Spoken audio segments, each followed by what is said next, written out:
बिस्मिल्लाहिर्रहमानिर्रहीम। अस्सलाम वालेकुम। Welcome back to my channel foodie Muzna official और मैं हूं मुज़ना। आज हम बना रहे हैं आलूओं से ये मज़ेदार से स्नैक्स। आप इसको पोटैटो स्टिक्स कह लें या कुछ भी नाम दे सकते हैं। क्रंच सुने इसका आप। चलें रेसिपी की तरफ चलते हैं। सबसे पहले मैंने 3 आलू लिए हैं। 400 ग्राम के करीब ये आलू हैं। इनको मैंने अच्छी तरह से बॉयल कर लिया है। अब हम इनको ग्रेट करेंगे। ये देखिए हमारे पास जो कद्दूकश होता है वो 2 तरह का होता है, एक मोटा होता है और एक बारीक।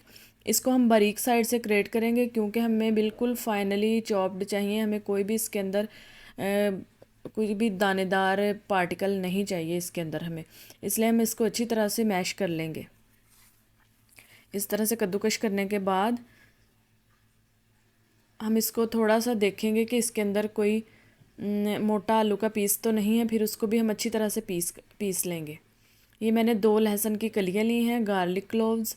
इनको भी मैं उधर से कद्दूकश ही कर लूँगी क्योंकि अगर हम इनको काट के डालेंगे तो वो हमारे जब हम इनकी शेप देंगे स्टिक्स की उससे बाहर आएंगी। वो मैंने कद्दूकश कर ली। ये मैं नमक डालूँगी 1 टीस्पून। ये है कुटी हुई लाल मिर्च 1 टीस्पून। ये मैंने सब्ज़ धनिया डाला है। ये आप ऑप्शनल है, अगर आप डालना चाहें तो आपकी मर्ज़ी है। ये 3 टेबलस्पून इसके अंदर जाएगा मैदा। ये हो गए 3 टेबलस्पून। अब इसके अंदर जाएगा 2 चम्मच यानी कि 2 टेबलस्पून कॉर्नफ्लोर के। इन सब चीज़ों को हम अच्छी तरह से मिक्स कर लेंगे। अगर आप इसको थोड़ा सा स्पाइसी बनाना चाहते हैं तो आप इसमें सुरख मिर्चें भी शामिल कर सकते हैं या काली मिर्चें डाल सकते हैं, वो आपकी अपनी मर्ज़ी है। ये देखें जी, इसको हम अच्छी तरह से मिक्स कर लेंगे। इसको हम गूंद लेंगे जब तक ये एक स्मूथ सी डो बन जाए इस तरह से। इस स्टेज पे आके हम इसको कुछ देर के लिए रेस्ट देंगे।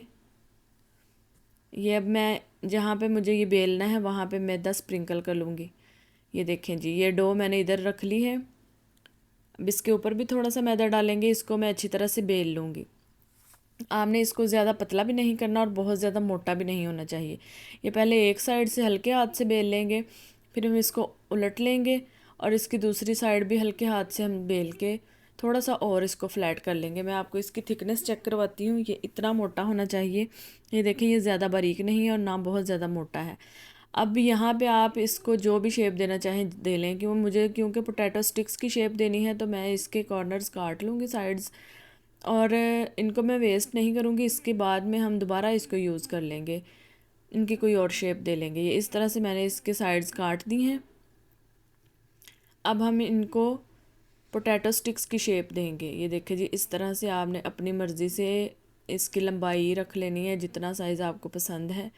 ये देखें, इस तरह से हम काट लेंगे। यहाँ पे छुरी थोड़ी सी स्टिकी हो जाती है, आप लोग देख लीजिएगा, या थोड़ा सा ऑयल लगा लीजिएगा या थोड़ा सा मैदा कर लीजिएगा, लगा के इसको करिएगा, फिर ये थोड़ा सा ना कम स्टिक होगी।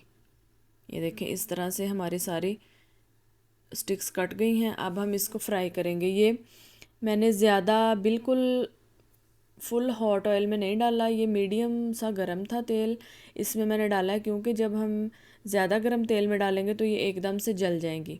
ये देखें, मैंने हाथ से भी डाले हैं, ये टूटने का भी डर नहीं है। अगर आप बिगनर्स हैं तो ज़रा आप ध्यान से डालिएगा। ये देखें, अब हम इसको 4 से 5 मिनट के बाद हिलाएंगे। ये देखें, इस पे अब गोल्डन सा कलर आना शुरू हो गया, तो अब हम इसकी साइड चेंज करेंगे। ये देखें, इसको अब हम थोड़ा हल्के हाथ से हिलाएंगे, एकदम से आपने नहीं हिला देना। ये 4-5 मिनट के अंदर इस तरह का गोल्डन कलर आ गया। ये जली हुई नहीं है, वैसे कैमरे में इसका थोड़ा सा डार्क कलर आ रहा है। ये देखें, बहुत खूबसूरत सा गोल्डन कलर आ गया इसका। अब हम इसको निकाल लेंगे और बाकी जो मेरे पास एक इसका सेकंड बैच बना था वो भी हम जल्दी जल्दी से फ्राई कर लेते हैं। ये देखें जी, ये भी फ्राई हो गया है हमारा। अब मेरे पास जो बाकी मटेरियल बचा था ना, उसको भी मैंने थोड़ी सी डिफरेंट शेप्स दे दी हैं। आप बच्चों के लिए इस तरह की शेप्स दे के बनाएंगे तो उनको बहुत अच्छा लगेगा। ये देखें, मैंने ये एक मून की शेप दी है। ये देखें जी, अब हम इसको भी 4 से 5 मिनट के लिए फ्राई कर लेंगे। ये देखें, और इसको ओवर कुक नहीं करना वरना ये जल जाएंगे। अगर आप चैनल पे नए हैं तो चैनल को सब्सक्राइब कर लें, वीडियो को शेयर कर दें, और आप रेसिपी ट्राई करते हैं तो आप फीडबैक ज़रूर दिया करें और दुआ में याद रखिएगा। अल्लाह हाफिज़।